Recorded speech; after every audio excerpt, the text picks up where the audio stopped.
Je m'interroge ce jour sur la question de la non-délivrance, mieux délivrance tardive des diplômes par les responsables des universités au Cameroun.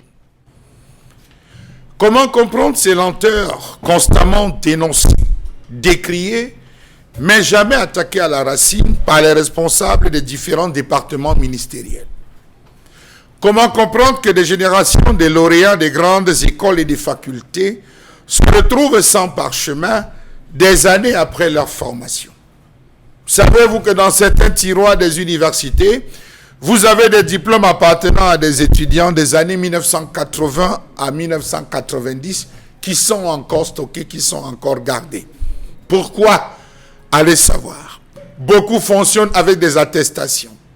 Attestation de réussite à la licence, attestation de réussite à X, attestation de réussite à Y, diplôme d'études universitaires générales, diplôme d'études approfondies.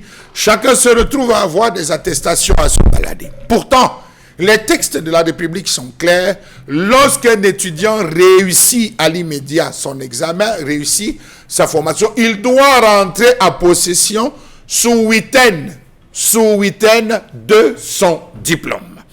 Comment comprendre le point obscur qui entoure la délivrance systématique des diplômes dans les universités d'État et les établissements de l'enseignement supérieur? Trop de dysfonctionnements qui plombent la délivrance des diplômes. À quoi sert donc la commission technique ad hoc chargée des opérations relatives à la délivrance des diplômes? Chaque année, elle se réunit, chaque année, elle prend des décisions. Les mêmes années qui suivent, c'est les mêmes problèmes, les mêmes goulots d'étranglement.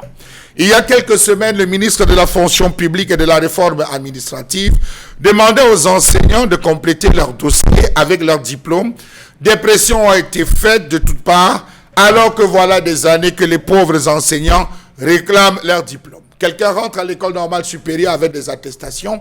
Au sorti, lorsqu'il faut l'intégrer, on exige des diplômes. Il faut encore marcher pour pouvoir obtenir les diplômes. Ces pauvres diplômes, l'école va vous tourner pendant longtemps. Il faudra monnayer. Des réseaux de corruption vont se créer. Cette infrastructure, ou comment comprendre que rien ne soit fait pour trouver des voies et moyens pour apurer ce lourd passif?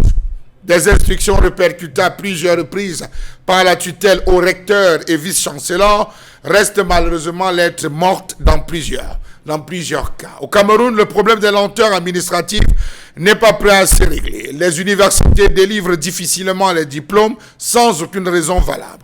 Le MINESEC affecte des enseignants sans salaire et puis les délégués régionaux parvenus les mettent la pression. On ne sait pourquoi, pour un seul papier à fournir les diplômes. Et des diplômes qui n'arrivent pas.